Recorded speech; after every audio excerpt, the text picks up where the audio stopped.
बस हम इसी उम्मीद से बैठे हुए हैं कि कभी ना कभी तो एडमिनिस्ट्रेशन को लगेगा कि ये लोग बैठे हैं यहाँ पर, इनके साथ हमने क्या करना है, क्योंकि हम प्रशासन का हिस्सा हैं, सरकारी कर्मचारी हैं और हम सरकार की पॉलिसीज पे काम करते आए हैं। नेगेटिव कुछ बोलना तो बहुत दूर की बात है कि हमने आज तक जितनी भी सरकार की, गवर्नमेंट की जितनी भी पॉलिसीज हुई हैं, हमने उन पे काम किया है, फिर फ्रूट कोई रिजल्ट सामने आता है। लेकिन आज अगर हमें कोई तकलीफ है, अगर हम आज दुविधा में हैं, तो हमारी कौन सुनेगा। हम भी एडमिनिस्ट्रेशन से पूछना चाहते हैं कि आप नहीं अगर हमारी सुनोगे तो हमारी सुनेगा कौन। हम यहाँ 8-9 महीने हो गया, हम यहाँ धरने पे बैठे हुए हैं, हमारे साथ छोटे छोटे बच्चे बैठे हुए हैं और वो बच्चे जो वहाँ के स्कूलों में पढ़ते हैं, आज उन बच्चों के एग्जाम स्टार्ट हो गए हैं, लेकिन हमने उनके एग्जाम नहीं दिलाए। क्यों नहीं दिलाए? क्योंकि हमारे पास वहाँ रहने का कोई ठिकाना नहीं है। अगर हम आज बच्चों को लेकर वहाँ एग्जाम दिलाने के लिए जाते हैं, हमें या तो सड़कों पे बैठना है या हमें फुटपाथ पे टेंट लगा के बैठना है, फिर हम बच्चों के एग्जाम दे सकते हैं। तो एलजी साहब को सोचना पड़ेगा। इस तरह से किसी समस्या का हल नहीं होता है कि आप चुप करके बैठ जाओगे। अगर आपने खुद 26 गणतंत्र दिवस पर, जिस दिन पूरा देश 26 जनवरी एक इतना पावन दिन जो था वो मना रहा था, अगर इतने पावन दिन पर आपने ये बात बोली कि जो मैंने जम्मू बेस्ड एम्प्लॉयज के साथ वादा किया है हम पूरा करेंगे, लेकिन वादा एलजी साहब कब पूरा होगा? कब पूरा करोगे वादा? इस समय आपको हम कर्मचारियों के साथ अपना हाथ जो है हमारे सिर पे रखना पड़ेगा, हमारा अपना हाथ जो है हमारे हाथ पे रखना पड़ेगा, ताकि हमारे अंदर भरोसा पैदा हो जाएगा कि अगर हम ड्यूटी ज्वाइन करने जाते हैं, हमें अगर कुछ भी होगा, हमारी सरकार है, हमारी एडमिनिस्ट्रेशन है, वो हमारे साथ है, हमारे बच्चों के साथ है। रजनी बाला की तरफ देखते हैं, 4 लाख रजनी बाला को दिया था। अगर हम ड्यूटी ज्वाइन करने जाते हैं, हमें कुछ हो जाता है, भैया आज तो हमें कोई 4 लाख भी नहीं देगा। और जैसे रजनी बाला की वहां डेड बॉडी यहाँ लाई थी, आज तो वो एम्बुलेंस भी नहीं मिलेगी। जो आज की सिचुएशन है, हमें वहां साफ कहा जा रहा है कि यहाँ मत आइए। खुद जो आज वहाँ के किसी एडमिनिस्ट्रेशन के बंदे से बात हो रही है जो आपको ये कह रहे हैं कि आप यहाँ मत आए? सर देखिए, वहाँ की जो एडमिनिस्ट्रेशन है, जब हम वहाँ से निकले थे, उन्होंने वर्बली हमें ऐसे हाथ जोड़ के कहा है, वर्बली, मैं मीडिया में कह रही हूँ कि वहाँ की एडमिनिस्ट्रेशन वर्बली, पुलिस एडमिनिस्ट्रेशन हो चाहे कंसर्निंग ऑफिसर हो, वर्बली हमें कहते हैं कि जाइए। फिर आज क्या हुआ? ऐसा आज क्या गारंटी है? आज हमें कहा जाता है आप उठिए, आपकी डिमांड पूरी हो जाएगी। अगर हम उठ के आज चले जाते हैं ना, अगर हम गए होते, प्रोटेस्ट पे ना बैठे होते, मैं कहती हूँ पता नहीं कितनी रजनी बाला बन गई होती, कितने राहुल भट्ट। ये हम यहाँ बैठे हैं तो बचे हुए हैं, यहाँ बैठे हैं तो बचे हुए हैं, जब जाएंगे पता नहीं क्या हो जाएगा, किसका नंबर आ जाएगा। लेकिन सरकार ने भी जो है अपना कड़ा रुख, अगर मैं उसको उनकी ईगो बोल लूं या अब उनकी अपनी बात पर आ गई है, उन्होंने ये बोल दिया है कि कश्मीर में जब तक जो ड्यूटी रिज्यूम नहीं करेंगे तब तक तनख्वाह जो है वो नहीं मिलेगी। अब बात तनख्वाह की है या बात ट्रांसफर पॉलिसी की है? सर यहाँ बात है ट्रांसफर पॉलिसी की। सैलरी इशू नहीं था, सैलरी इशू खुद बनाया है। हम फिर भी कहते हैं कि अगर हम 8 महीने, मेरी 7 महीने से सैलरी बंद है, इन बहनों की 8-8 महीने से बंद है, अगर हम 8-8 महीने सैलरी के बिना अपनी लाइफ को हमने सस्टेन किया है, एलजी साहब आप हमारे सामने एक ट्रांसफर पॉलिसी की नोटिफिकेशन लाइए, ताकि हमें भी लगेगा कि हम 8 महीने से यहाँ बैठे थे, हमें कुछ मिला है। 8 महीने हो, बहुत एक टाइम होता है, हम अपने बच्चों के साथ बिना सैलरी के यहाँ बैठे हैं। आप ये तो सोचिए कि आपने हमें दिया क्या है। 8 महीने में ये रिजर्व्ड कैटेगरी के एम्प्लॉयज आपसे पूछते हैं, डोगरा एम्प्लॉयज आपसे पूछते हैं कि आपने इन लोगों को क्या दिया। 8 महीने से आपने इन लोगों के लिए क्या दिया कि ये आप पे भरोसा करके ड्यूटी ज्वाइन कर लें। अगर आपने कुछ भी एक भी काम हमारे फेवर में किया होता तो मैं कहती हूँ हो सकता है हम ड्यूटी ज्वाइन कर लेते, कि हमें लगता कि नहीं हमारी एलजी एडमिनिस्ट्रेशन हमारे साथ है। आपने हमारे लिए कुछ नहीं किया, बहन के साथ इंसाफ नहीं हुआ, हमें जाना है वहां, मरना है, मरने के बाद किसी को नहीं पता चलेगा कि वहां से कोई शहीद होकर आया है। क्या लगता है मैम, यहाँ पर एलजी के कई बार काफिला जो है गुजरता है, जब हम एलजी का काफिला गुजरते हुए देखते हैं, घंटों हमें आधा घंटा 15-15 मिनट जो है वो गाड़ियों का काफिला तक रोक दिया जाता है। जब वो खुद लोग इतनी सिक्योरिटी में चलते हैं तो बंदूक के सामने आप लोगों को खड़ा होने के लिए कह रहे हैं। मैं तो कहती हूँ सर, जो ऑफिसर्स हमें इस तरह से कहेंगे ना कि वहाँ कुछ नहीं है आप जाइए, मैं उनको कहती हूँ आप हमारे साथ 4 दिन रहिए वहाँ, भाई 4 दिन वहाँ रहिए हमारे साथ, तो हमें भी लग जाएगा वहाँ सब कुछ ठीक है। जब आप इतने काफिले में जाते हो, कहीं डेड सिक्योरिटी के साथ जाते हो, तो फिर तो सब कुछ ठीक लगेगा। जब तक ठीक था, हमने भी बिना सिक्योरिटी के, बिना गवर्नमेंट एकोमोडेशन के 15-15 साल काम किया। आज हमें लग रहा है कि सिचुएशन ऐसी नहीं है, जब आस पड़ोस के लोग वहाँ हमें फोन कर कह रहे हैं कि आप मत आइए यहाँ। कोई जितने हमारे एम्प्लॉयज हैं यहाँ, 10 डिस्ट्रिक्ट के कर्मचारी हैं और 24 डिपार्टमेंट्स के एम्प्लॉयज हैं। हर किसी की अपनी अपनी सिचुएशन है, हर किसी इलाके की भाजपा की तरफ से कोशिश तो की जा रही है। रविंदर रैना आपके पास उस दिन रात को आए थे, उन्होंने रिटर्न में आश्वासन भी दिया कि एलजी मनोज सिन्हा के पास लेकर जाएंगे। क्या उसके बाद रविंदर रैना से कोई मुलाकात, कोई बातचीत हो पाई है? सर देखिए, अगर वो कोशिश कर रहे होते, बातचीत कर रहे होते तो 8 महीने नहीं लगते। 8 महीने एक बहुत लंबा समय होता है। तो मैं उनसे भी पूछना चाहती हूँ, दिग्गज नेताओं से, कि आपने भाई हमारे लिए किया क्या किया आपने? 8 महीने आपने झूठे आश्वासनों में हमारा ये धरना हमने दिया था, झूठे आश्वासन देते रहे, लेकिन आपने दिया कुछ नहीं हमें। तो उस दिन भी हमने इतना बड़ा प्रोटेस्ट किया, आप लोग आए, आपके कहने पर हमने भरोसा किया और हम उठ भी गए वहां से। आप मीडिया भाइयों ने भी देखा होगा, लेकिन हमें क्या मिला? हम तो वहां के वहां बैठे हुए हैं। आप आते हमारे साथ यहाँ धरने पे बैठते, नारे लगाते ट्रांसफर पॉलिसी के। हो सकता है एलजी साहब को लगता कि मैं इनको बुला लेता हूँ। जब अब तो प्रेस क्लब में प्रोटेस्ट करना भी मुश्किल है। जब उनको पता चलता है पुलिस प्रशासन को कि लोग इस तरह से प्रोटेस्ट करने आते हैं, उस समय सेक्शन 144 जो है वहां लागू कर दी जाती है। और अब एक बड़ा ऑर्डर ये भी आ गया है कि कोई गवर्नमेंट एम्प्लॉय जो है वो अब किसी भी सोशल मीडिया के पैटर्न पर वो सरकार के खिलाफ नहीं लिख सकता, वो बोल नहीं सकता। तो इस तरह से आज़ादी छीनने की कोशिश की जा रही है। क्या लोकतंत्र में बोलना भी, अब प्रोटेस्ट करना भी मुश्किल हो गया?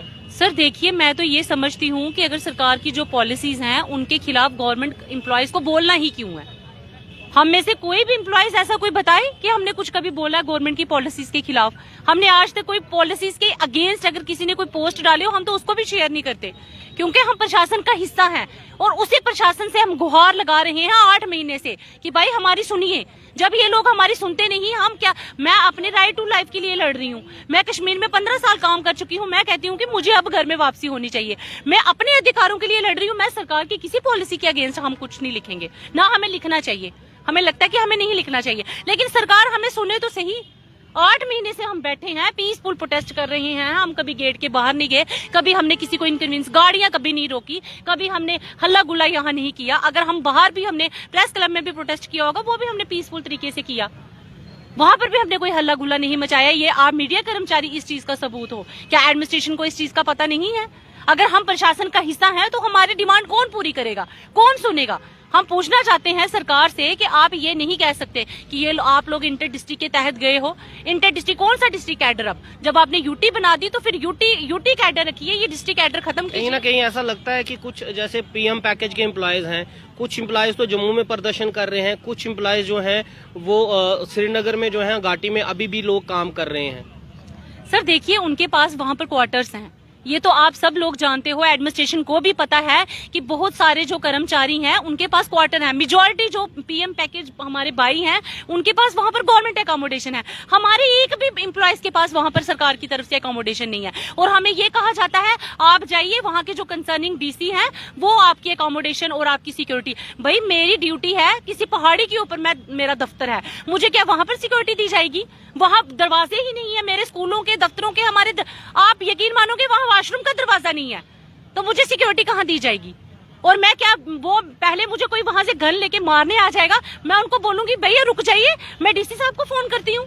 क्या लगता है जिस तरह से यहाँ पर आप लोग प्रदर्शन कर रहे हैं, पूरी मीडिया के सामने आप हाईलाइटेड हैं, इस सिचुएशन में जहां पर आप ये कह रहे हैं कि बाथरूम तक के दरवाजे नहीं है, हमें कमरा तक मुहैया नहीं कराया गया, कोई अकोमोडेशन नहीं है, अगर आप इन हालातों में अगर मन बनाते भी हैं वहां जाने का, तो क्या लगता है आतंकवाद का सीधा निशाने पर आप लोग होंगे? क्योंकि इस समय मीडिया में सबसे ज्यादा हाईलाइटेड आप हो रहे हैं। सर देखिए, जहाँ तक आपने ये चुनौती है। अगर आप इंडिविजुअली मेरी बात करोगे, मैं आपकी बात नहीं कर रहा हूँ, मैं आप सबकी बात कर रहा हूँ। तो हाईलाइट तो हम हैं, इसमें तो कोई शक नहीं है, कोई दो राय नहीं है कि हम हाईलाइट हैं। जब से हमने प्रोटेस्ट किया हम ज्यादा हाईलाइट हो गए। लेकिन सर हमारी लड़ाई है अपने हकों की। अगर हम आज इस तरह से हार जाते हैं तो हमें, आपको लगता है कि फ्यूचर में कोई इस तरह से सिर उठाएगा, अपने अधिकारों के लिए लड़ेगा? हम ये भी सोच रखते हैं ना कि अगर हम आज बैठ जाते हैं तो फ्यूचर में कोई उठेगा, अपने अधिकारों के लिए लड़ेगा, संघर्ष करेगा। 8 महीने बहुत लंबा समय होता है। हम प्रशासन से पूछना चाहते हैं कि आप हमें ये बताइए कि 15 साल से इन लोगों ने कब धरना दिया? अगर पहली बार दिया है तो आप हमारी परेशानियों को सुनिए और आप हमारे लिए कुछ ना कुछ कीजिए। इस समय आपको कुछ ना कुछ हमारे लिए करना पड़ेगा, ताकि हमारे अंदर भी भरोसा पैदा हो जाएगा। मुझे लगेगा मैंने वहां जाकर मरना है, लेकिन मेरी एडमिनिस्ट्रेशन मेरे साथ खड़ी है। भाई मेरे बच्चे कल को अनाथ नहीं होंगे। भैया आप मुझे एक बात बताइए, कल को हम मर जाएंगे, 4 लाख में कौन सा रिश्तेदार है जो मेरे बच्चों को, इनकी बच्चों को पालेगा? पालता है कोई आज को, मैं कहती हूँ घर का कोई बंदा नहीं 4 लाख में बच्चों को पालने के लिए तैयार होगा। हमें ये पूरा एपिसोड वहां अपना जो एक सीन है वो दिखाई दे रहा है, फ्यूचर दिखाई देता है। बिल्कुल सही बात है, एडमिनिस्ट्रेशन को इस चीज़ के लिए सोचना चाहिए। और मैं आपको दिखाना चाहूँगा ये बोर्ड जो है, ये बोर्ड शायद इन्होंने एडमिनिस्ट्रेशन के साथ साथ जो भाजपा की जो कमेटी बनाई थी, जिन्होंने कहा था कि हम रिकमेंडेशन जो है वो देंगे, ये बोर्ड शायद उन नेताओं को भी, उस कमेटी को भी याद दिलाने की कोशिश जो है वो की जा रही है कि आपने जो बोर्ड बनाया, जो आपने कमेटी बनाई थी उस कमेटी को टाइम बाउंड जो है वो नहीं दिया गया। किस टाइम के अंदर जो है सेंटर, इनकी सरकार जो है, जो इन्होंने चुनी है, उस सरकार को ये लोग सुनाना कुछ चाहते हैं लेकिन सरकार सुनने को तैयार नहीं हो रही। और सबसे बड़ी बदकिस्मती बोलूं और बेबसी बोलूं इन लोगों की कि अपने छोटे छोटे बच्चे, आप देखिए किस तरह से छोटे छोटे बच्चे जो हैं वो साथ लेकर यहाँ पर बैठना पड़ रहा है इनको। और ये आज का माहौल नहीं है, ये रोज डेली का इनका काम है। शायद सरकार ने इनको ये रोजगार जो है वो दे दिया है। मैम मैं आपका नाम पूछना चाहूंगा, कहाँ से आते हैं आप? मोनिया, सांबा से। सांबा से। मैम आप डेली सांबा से अप डाउन कर रहे हैं? हाँ जी। तो मैम इतना छोटा बच्चा है, इसको आप डेली यहाँ पर लेकर आते हैं? हाँ जी। काफी मुश्किल है मैम, इसका फीडिंग करना है, इसका गवर्नमेंट देख रही है कि कितनी मुश्किल है, उसको सब पता है। हम जो स्कूलों में जाके बच्चों को कलम पकड़ना सिखाते हैं, हमारे बच्चे आज बिना कलम के हैं। कहते हैं कि टीचर जो है वो बिल्डर ऑफ द नेशन। तो देखिए टीचरों की क्या हालत है, उनके बच्चों की क्या हालत है। सरकार कहती है कि वहां जाना है और डीसी को कॉल करनी है कि वो आपको एकोमोडेशन देंगे। डीसी कितनों को एकोमोडेशन देगा? हमें भी बताया जाए कि हमारे फ्लैट बन रहे हैं, हमारे लिए क्वार्टर बन रहे हैं। कहते हैं कि पीएम पैकेज वालों की भी यही डिमांड है और आपकी भी यही डिमांड है, लेकिन हमारी जो डिमांड है, हमारी डिमांड है ट्रांसफर पॉलिसी, उनकी भी। लेकिन उनके लिए तो बहुत कुछ किया जा रहा है, हमारे लिए तो कुछ नहीं किया जा रहा। उनके लिए भी मैम अभी अप्रैल महीने में 1700 फ्लैट जो हैं वो बनाए जा रहे हैं। कुछ लोग अभी उनके लिए भी मुश्किलें जो हैं काफी हैं, लेकिन उनको एकोमोडेशन प्रोवाइड की जा रही है, लेकिन हमारे लिए तो कुछ नहीं किया जा रहा। क्या हमारे द्वारा चुनी गई सरकार अगर ऐसी होती तो कौन चुनेगा ऐसी सरकार? आप बताइए। हमारे बच्चे सफर कर रहे हैं, क्या सरकार नहीं जानती? क्या सरकार के कानों में जू तक नहीं रेंग रही है कि इनके बच्चे सफर कर रहे हैं? हम भी ड्यूटी जाना चाहते हैं, हमें भी विश्वास दिलाया जाए कि आपको जो है ट्रांसफर पॉलिसी मिल जाएगी, पब्लिक ग्राउंड पे रखी जाए, हमारा रिटर्न ऑर्डर निकाला जाए, तब जाके हम कहेंगे कि हम वहाँ पे सेफ हैं। इस तरह कैसे चलेगा? आप बताइए। हमारे बच्चों को कहाँ एडमिशन दिलाई जाए? हम लोगों के बच्चों को सिखाते हैं और हमारे बच्चे बिना कलम के, ये कैसे हो सकता है? ये कैसी सरकार है? कोई पूछने वाला नहीं है इस सरकार को। हमारे लिए कुछ नहीं किया जा रहा है, आज तक सरकार ने हमारे लिए कुछ नहीं किया। बस ट्रांसफर पॉलिसी हमने कहा, उन्होंने बस सुना, उसके बाद उसने नहीं कहा इनको एकोमोडेशन दी जाएगी। सिक्योरिटी की बात करते हैं, आज तक उनको समझ नहीं आया। 15 साल हो गए, हमें कौन सी सिक्योरिटी उन्होंने हमें प्रोवाइड की है? आप देख रहे हैं गुस्सा जो है एकदम जायज है इनका गुस्सा, क्योंकि एक माँ के लिए सबसे बड़ी आहत की बात ये होती है कि वो एक, जहाँ तक मैं अगर उम्र का अंदाजा लगाऊं तो 2 साल की उम्र होगी इस बच्चे की, जिसको डेली जो है सांबा से यहाँ पर लाना, क्योंकि छोटा बच्चा अकेले घर पे छोड़ नहीं सकते। तो ये सबसे बड़ी साथ बेबस जो बने हुए हैं। और ये देखो ये बेटा, इससे मैंने पिछली बार भी बात की थी और तब मेरे बेटा ने बताया था, शायद 2nd क्लास में पढ़ते हैं आप, है ना? याद है मुझे। क्लास में पढ़ता हूँ। आप मुझे एक बात बताओ, आपने कभी जब मम्मा पापा के साथ आते हैं तो मम्मा, आपने कभी नहीं बोला कि मम्मा मेरी पढ़ाई जो है बिल्कुल बंद हो गई, मैं अपने आगे किस तरह से पढ़ूंगा, मेरा 1 साल बर्बाद कर दिया? सरकार के लिए आप कुछ क्या बोलना चाहोगे? देखिए, मैं कहता तो बहुत हूँ, लेकिन अब हम मजबूर हैं, हमारे पेरेंट्स मजबूर हैं, क्योंकि उनकी सैलरीज बंद की जा रही हैं। इस वजह से हम स्कूल भी नहीं जा पा रहे हैं। तो मैं एलजी साहब से यही अपील करता हूँ कि वो जल्द से जल्द एक ट्रांसफर पॉलिसी फ्रेम करें। आप देख रहे हैं